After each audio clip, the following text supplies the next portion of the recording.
afternoon, everyone. Welcome to the noon briefing. Let me start with a reminder that at 12:45 there will be a briefing here by Diego Pacheco, the chair of the landlocked developing countries and chargé d'affaires of the Bolivian mission to the UN, along with others. They will brief you on the adoption of the General Assembly resolution entitled International Day of Awareness of the Special Development Needs and Challenges of Landlocked Developing Countries. So that's at 12:45. So stay put after we're done here. This morning, Antonio Guterres became the first United Nations Secretary General to address Amnesty International's Global Assembly. He told the Assembly that powerful forces are ranged against human rights and against the international system built to protect and uphold them. The Secretary General said that the scale and scope of the humanitarian crisis in Gaza is beyond anything we've seen in recent times, and he spoke about the level of indifference and inaction we see by too many in the international community. The Secretary General said that the UN's heroic staff continue to serve in unimaginable conditions, while many are so numb and depleted that they say they feel neither dead nor alive. He said that the United Nations stands ready to make the most of a ceasefire to dramatically scale up humanitarian operations across the Gaza Strip, as we successfully did during the previous pause in fighting. Our plans are ready and they are finalized, he said. He once more called for an immediate and permanent ceasefire, the immediate and unconditional release of all hostages, immediate and unimpeded humanitarian access, and urgent, concrete, and irreversible steps towards a two-state solution. Our Deputy Secretary General, Amina Mohamed, will travel later today on behalf of the Secretary General to attend the second UN Food Systems Summit stock-taking moment, also called UNFSS+4, which is taking place from the 27th to the 29th of July in Addis Ababa. It is co-hosted by Ethiopia and Italy. 4 years since the 2021 UN Food Systems Summit, UNFSS+4 will serve as a platform to reflect on progress, strengthen collaboration, and unlock finance and investments to accelerate the transformation of food systems. While at the summit, Ms. Mohamed will meet with senior government officials, the private sector, civil society, youth, and other stakeholders to discuss priority actions to support food systems transformation and accelerate the progress on the Sustainable Development Goals. The Deputy Secretary General will then go on to Amman in Jordan to chair the annual regional retreat with UN resident coordinators from across the Arab region with a focus on advancing sustainable development in these countries. Ms. Mohamed will also meet with senior government officials to strengthen the UN-Jordan partnership and discuss priority actions to support the SDGs.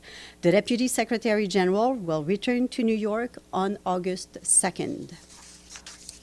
Now turning to the situation in Gaza. Our colleagues with the Office for the Coordination of Humanitarian Affairs warn that conditions on the ground, which are already catastrophic, are worsening fast. Colleagues remind us that hunger and malnutrition increase the risk of illnesses that weaken the immune system, especially among women, children, older people, and those with disabilities and chronic diseases. The consequences can turn deadly fast.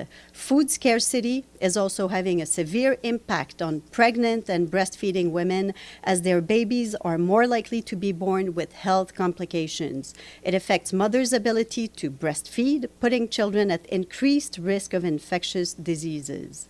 In Gaza, systems and services are on the verge of collapse, as we've been telling you for days now. Just yesterday, the local health authorities announced that 2 more people died from starvation. In the meantime, the trickle of supplies that are making it into Gaza are nowhere near adequate to address the immense needs. The Undersecretary General for Humanitarian Affairs, Tom Fletcher, said yesterday that we must save as many lives as we can and stressed that the UN has a plan to do so. Mr. Fletcher shared that plan with member states and we have shared it with you as well. It outlines the steps necessary to stop the horror, the constraints placed on humanitarian operations in Gaza, and our proposed solutions to resolve them. Our teams are in place to ramp up delivery as soon as we are allowed to do so. Our supplies, which have been paid for by member states from around the world, are ready to move. As you will recall, during the last ceasefire, tens of thousands of truckloads entered Gaza, with food aid reaching nearly every single person in the Strip. What is missing right now is safe, sustained access. Aid workers face constant danger. Crossings are unreliable, and critical items are routinely blocked. If Israel opens the crossings, lets fuel and equipment in, and allows humanitarian staff to operate safely, we will accelerate the delivery of food aid, health services, clean water, and waste management, nutrition supplies, and shelter materials.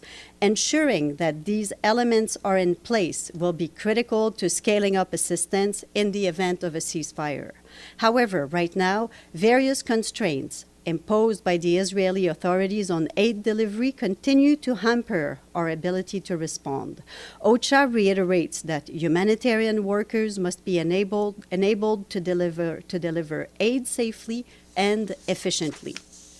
As access constraints continue, yesterday, out of 15 attempts to coordinate humanitarian movements inside Gaza, 4 were outright denied, with another 3 impeded. 1 was postponed, and 2 others had to be canceled by the organizers. As a result, only 5 missions were facilitated, including the pickup of cargo from the crossings and the transfer of fuel. Further, on fuel, the quantities entering Gaza remain insufficient to maintain critical facilities. The limited amount of fuel received yesterday has been fully allocated to support community kitchens, healthcare, and water and sanitation facilities. And in response to questions we have received, I can confirm that Tom Fletcher has written a letter to the head of the Gaza Humanitarian Foundation. In the letter, Mr. Fletcher reiterated that the UN stands ready to engage with any partner to ensure desperately needed humanitarian aid reaches people in Gaza. But he stressed any such partnership must adhere to the globally accepted principles of humanity, impartiality, neutrality, and independence. This means that aid must go where needs are greatest and without discrimination, and that we answer to civilians in need, not the warring parties. These principles are vital to fostering the community acceptance and trust that underpin effective humanitarian action. Mr. Fletcher said he welcomes dialogue on how to reach as many people as possible and alleviate widespread suffering without causing harm. Now, turning to Syria, the Office for the Coordination of Humanitarian Affairs reports that as of yesterday, an estimated 176,000 people have been displaced due to the recent hostilities in Suwaida Governorate. This includes an increase in displaced people arriving in Damascus Governorate, in addition to those in Suwaida, Dara, and rural Damascus. We continue to work with our partners, including the Syrian Arab Red Crescent, to deliver assistance to those affected by the violence, but access, particularly to Suwaida, remains highly constrained. Meanwhile, in northern Syria, local authorities reported a large explosion yesterday at an ammunition depot in Marat Misrin town in Idlib Governorate. 6 people were killed and at least 140 others injured. That is also according to the local authorities. Syrian civil defense teams responded to evacuate people and transferred the injured for medical care, though secondary explosions in the vicinity have significantly hindered emergency response efforts. These latest developments underscore the urgent need to sustain large-scale humanitarian assistance in Syria.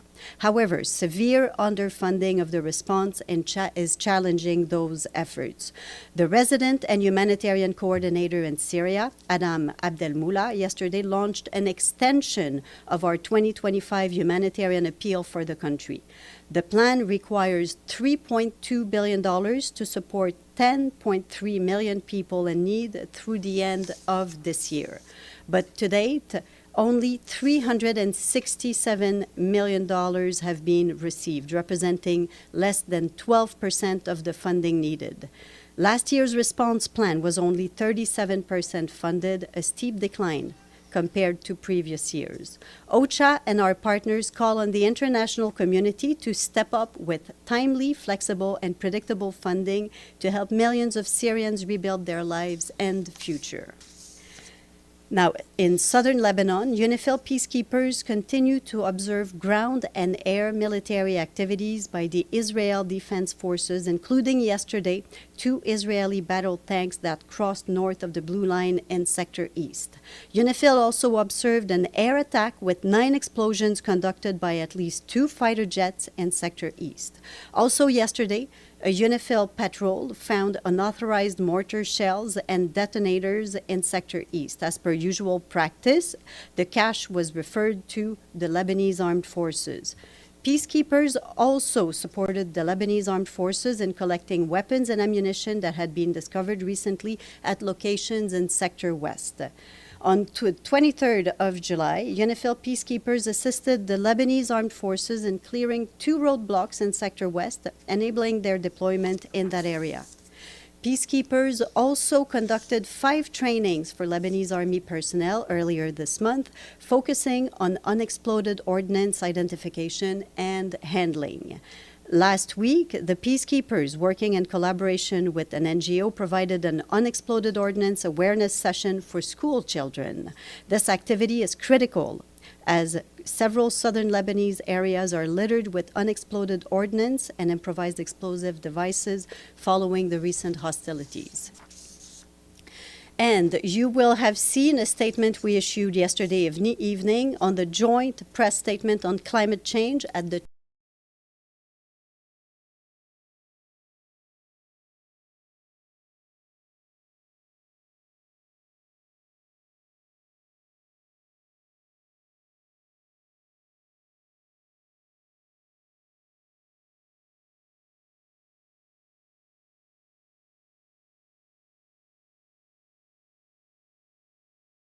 China-EU summit. The Secretary General welcomes the commitment of China and the European Union to strengthen cooperation on climate change and drive the global just transition. As 2 of the world's largest economies, the Secretary General said that he believes it is critical that China and the European Union continue to work together to ensure that COP30 in Brazil represents a major turning point in the global effort to address the climate crisis. The Secretary General reiterated his call to all G20 countries to present 2035 nationally determined contributions, the NDCs, that are economy-wide, cover all emissions, align with the 1.5-degree goal, and define a credible pathway to transition away from fossil fuels, as agreed at the first global stocktake. And this morning, as you saw, the Security Council held a briefing on Ukraine.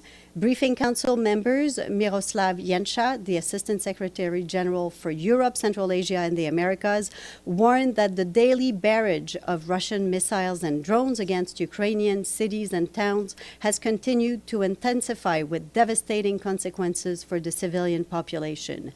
He added that we're also concerned about the increasing number of reported civilian casualties, reportedly resulting from Ukrainian drone attacks inside the Russian Federation.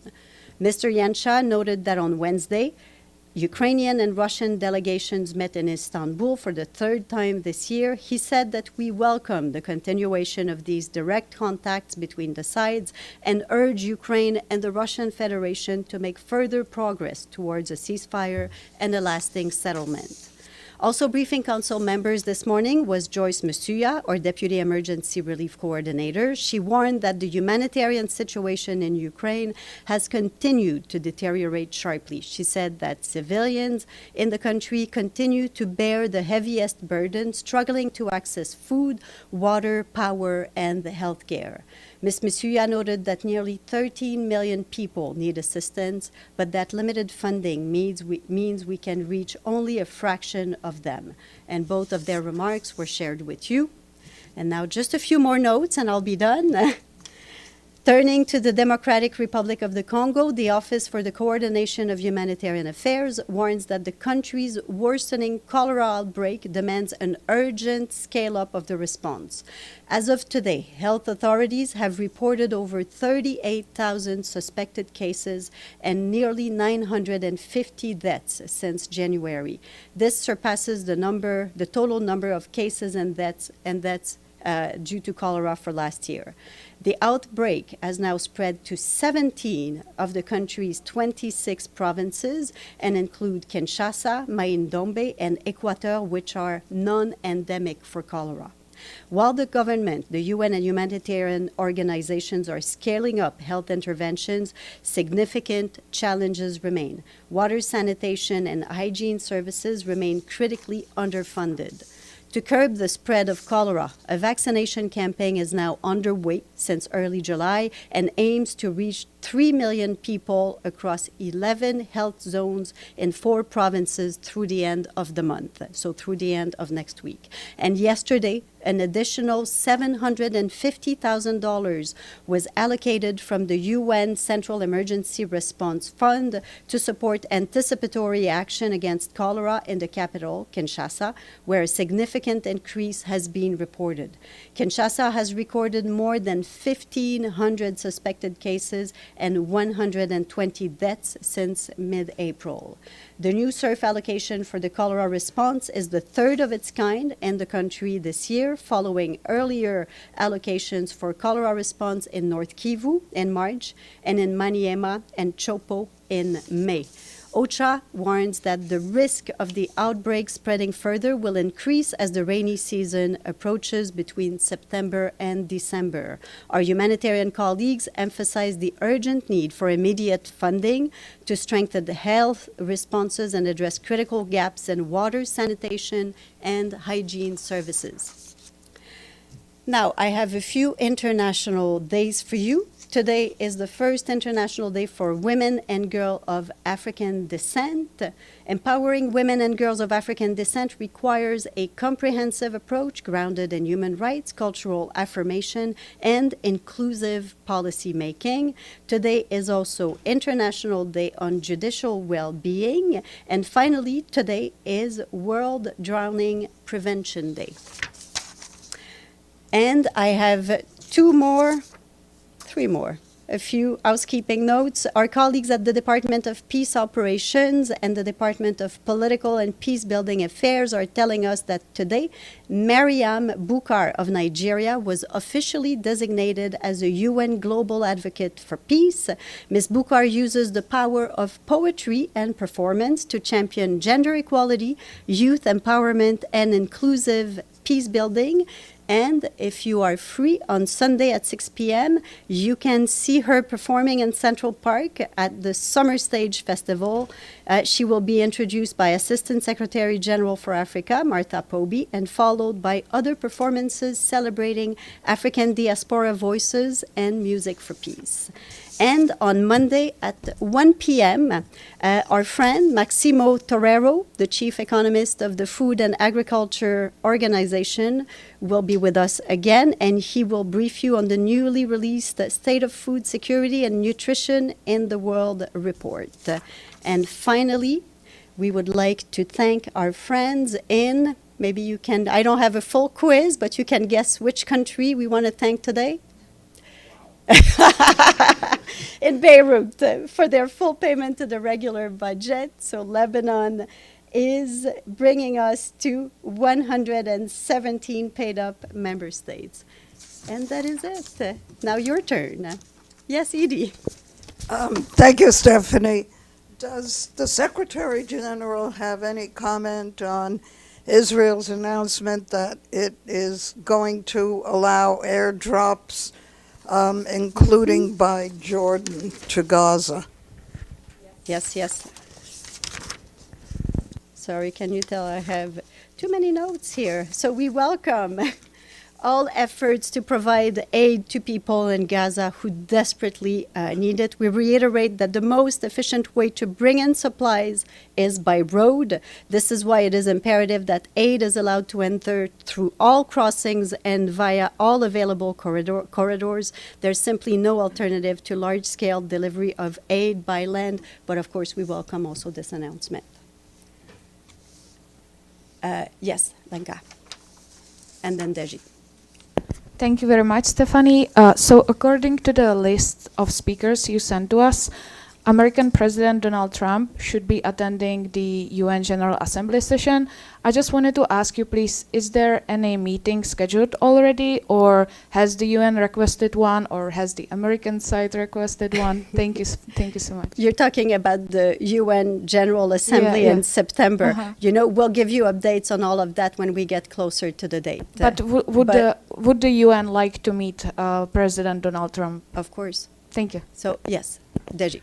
On the letter from Mr. Fletcher to GHF, is that the response of the GHF's help offering a couple of days ago to help the security convoy? It's really an offer for dialogue on how to reach as many people as possible in Gaza and how to alleviate the suffering that you've been seeing everywhere. So as we've said it so many times here, that we're open to working with.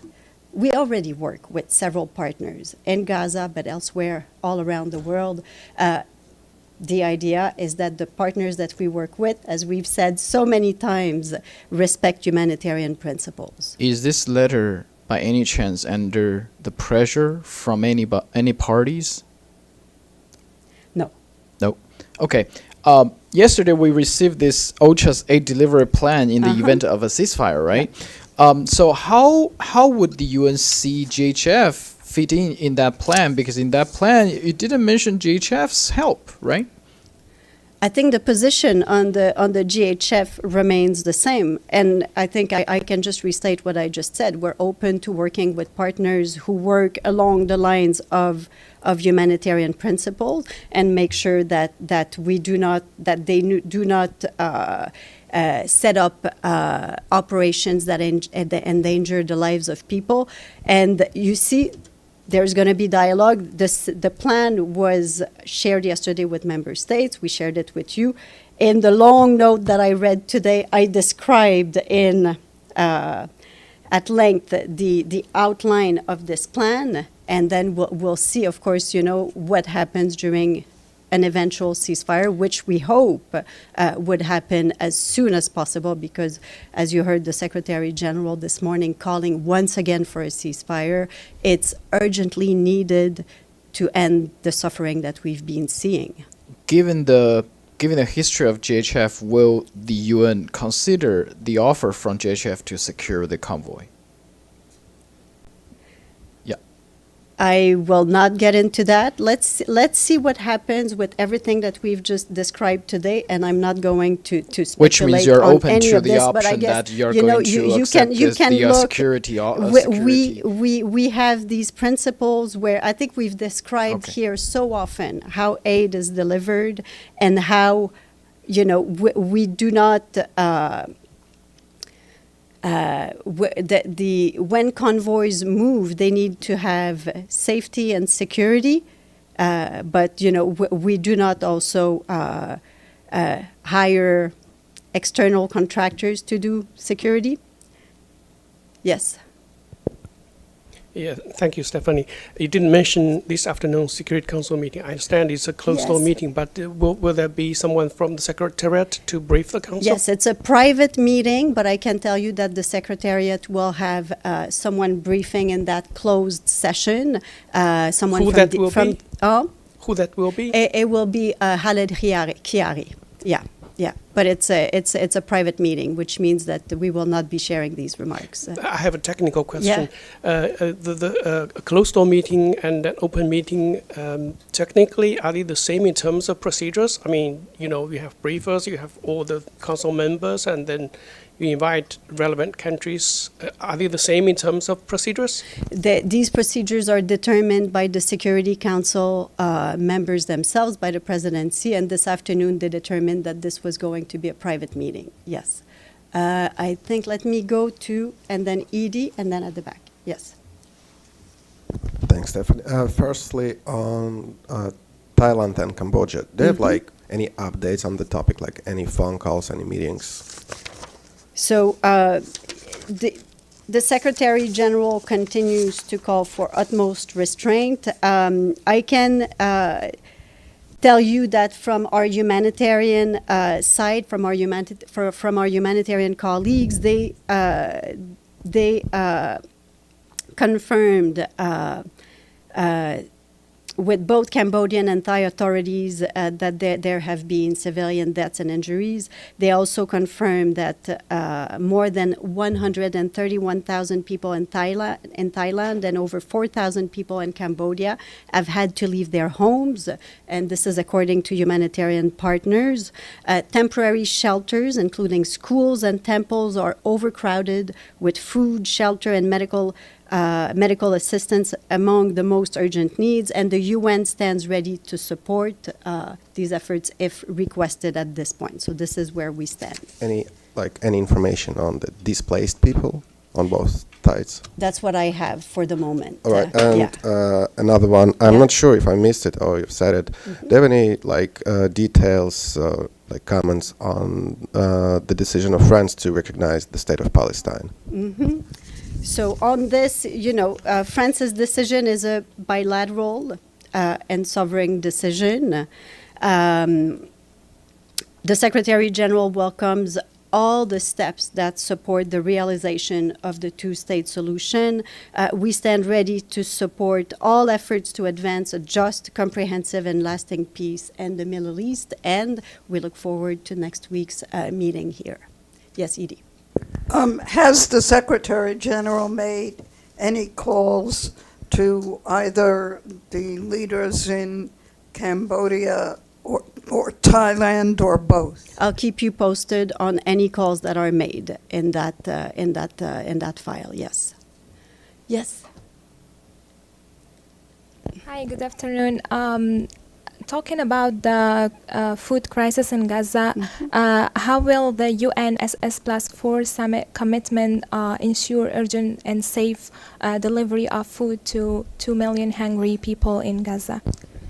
Can you repeat the beginning of your question? You're talking about the food summit Yes. in Addis, right? Yeah. So, how will this summit commitment ensure the delivery and urgent and safe delivery of food to 2 million hungry in Gaza? We can expect renewed calls from the UN side for the safe, sustained food delivery inside Gaza. And on the summit itself, we will keep you posted. We will have updates as the summit begins early next week. Can we expect any real action planned soon? We'll keep you posted on what comes out of this summit. Yes. Thank you. Very good. So I think it's time I don't think there's any, I don't see questions online. So I think it is time